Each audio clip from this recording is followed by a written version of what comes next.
नमस्कार, आप देखना शुरू कर चुके हैं वर्ड हेडलाइन और मैं नंदिनी नागर। बिहार की चुनावी राजनीति लगातार एक करके आगे बढ़ती जा रही है और इसी चुनावी प्रचार के बीच प्रशांत किशोर का भी एक बड़ा बयान सामने आया है।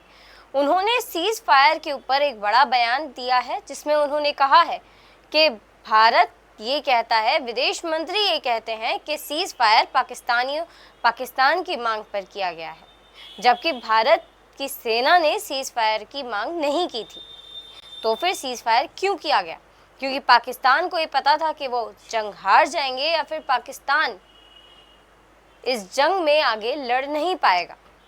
देखिए, सीज फायर का जो मुद्दा है, हम लोग के जो देश के विदेश मंत्री हैं जयशंकर जी, बहुत पढ़े लिखे सुलझे हुए व्यक्ति हैं, मैं तो बड़ा सम्मान करता हूं उनका मैंने एक बयान पढ़ा कि सीज फायर पाकिस्तान के कहने पर, उनकी पहल पर किया गया। तो मैं ये सोच रहा हूं कि भाई, अगर पाकिस्तान सीज फायर चाहता था, इसका मतलब है कि सेना वाले ठीक कर रहे हैं, हम लोग पाकिस्तान को हरा रहे थे, तभी तो पाकिस्तान डर के मारे सीज फायर करना चाह रहा था। तो अगर पाकिस्तान सीज फायर चाह रहा था तो तुम काहे मांगे भाई? 2 दिन और चलने देते, सेना वाले मार के ठीक कर देते उनको। और अगर पाकिस्तान वाले सीज फायर नहीं चाह रहे थे तो जो आप दावा कर रहे हैं वो गलत है। तो देश के विदेश मंत्री ने कहा है कि भाई, सीज फायर हम लोगों ने नहीं किया, पाकिस्तान के पहल पर किया गया। हालांकि ट्रंप महोदय अलग डफली बजा रहे हैं कि हमने किया, हमको नोबेल प्राइज मिलना चाहिए, हमने शांति खाया, हमने धमकाया। लेकिन एक बार को हम ट्रंप की बात क्यों माने? हम तो भैया अपने विदेश मंत्री की बात मानेंगे। हमारे विदेश मंत्री ने, देश के विदेश मंत्री ने कहा कि सीज फायर पाकिस्तान की पहल पर किया गया। तो पाकिस्तान ने पहल क्यों की? उनको पिटाई पड़ रही होगी, हारने का डर होगा, तभी किया होगा।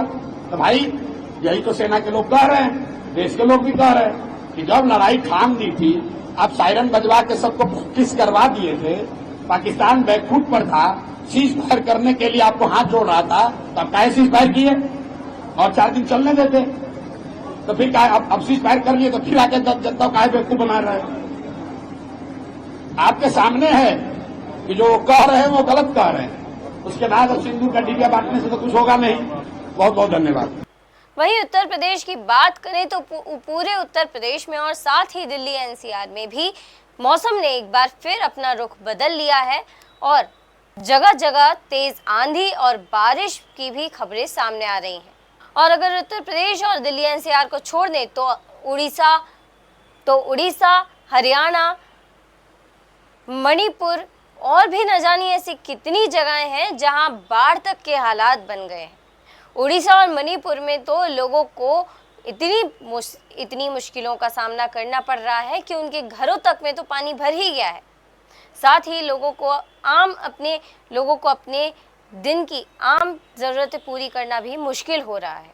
ये जो तस्वीरें आप इस वक्त स्क्रीन पर देख पा रहे हैं, ये नॉर्थ सिक्किम की तस्वीरें हैं, जहां एक ब्रिज पूरी तरह से बाढ़ के कारण गिर गया है।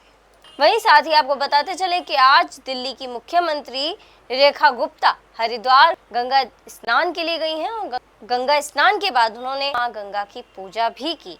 उसके बाद उन्होंने बताया कि उन्हें काफ़ी आनंद मिला है गंगा स्नान करने के बाद, और उन्होंने ये कामना भी की है कि दिल्ली की यमुना भी जल्दी से साफ और स्वच्छ हो जाए। दिल्ली की सीएम रेखा गुप्ता का एक और वीडियो सामने आया है, जिसमें मीडिया से बात करते वक्त मीडिया द्वारा पूछा गया सवाल कि जब वो दिल्ली की सीएम बनी थी तो उन्होंने ये संकल्प लिया था कि यमुना को वो साफ करेंगी, कि यमुना को वो साफ करवाएंगी। आप देख रहे हैं यमुना जी के बदलाव को। जिस दिन शपथ ली थी उस दिन भी आप यमुना आरती किए, थोड़ा 100 दिन पहले भी हम इस माँ यमुना के तट पर आकर के आरती करते हुए उनके चरणों में हमने संकल्प लिया था। आज 100 दिन बाद फिर मैं यहाँ खड़ी हूँ, पर मैं इस विश्वास के साथ खड़ी हूँ कि यमुना की स्वच्छता की दिशा में हमने कई कदम आगे बढ़ाए हैं। वो कदम जो सही मायने में माइलस्टोन होने वाले हैं यमुना स्वच्छता की दिशा में। इससे पहले की सरकारों को केंद्र सरकार के द्वारा फंड भी दिया जाता था, सहयोग भी दिया जाता था, परंतु यमुना सफाई के लिए उनके द्वारा कुछ किया नहीं गया। परंतु इस 100 दिन के छोटे से कार्यकाल में हमने वो सभी सख्त कदम जो कि स्वच्छता की दिशा में यमुना के लिए किए जाने थे वो किए। सबसे पहले तो वो जो अनऑथराइज कॉलोनियां, वो जो गांव बिना सीवर लाइन के दिल्ली में जिनका सीवेज प्लांट बह रहा है और जो जा करके यमुना जी में सीधा गिरता है, उनको टैप करने के लिए उन सभी नालों को, उन सभी सीवर लाइनों को दिल्ली में 450 अनऑथराइज कॉलोनी 65 गांवों में नई सीवर लाइन बिछाने का काम, वहां डिसेंट्रलाइज एसटीपी बनाने के काम 4000 करोड़ की लागत से जो शुरू होगा, उसको मंजूरी दिल्ली सरकार द्वारा दी गई है।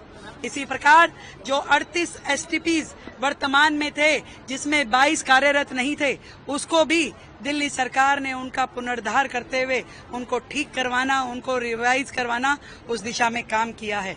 इतने बड़े बड़े नाले जो यमुना जी में गिरते थे, उनमें से हमने इस 100 दिन में 20 लाख मीट्रिक टन सिल्ट निकलवा करके वो काम भी किया। ऐसे अनेकों काम यमुना जी के निहित हम कर रहे हैं। मैं विश्वास के साथ कह सकती हूँ, जब वो समय आएगा यमुना जी पूरी तरीके से स्वच्छ रहेगी, उस दिन दिल्ली वासियों को इस बात का संतुष्टि होगी कि उन्होंने जो सरकार चुनी वो सही चुनी। मैम, आम आदमी पार्टी आपके 100 दिन के कार्यकाल पे सवाल उठा रही है।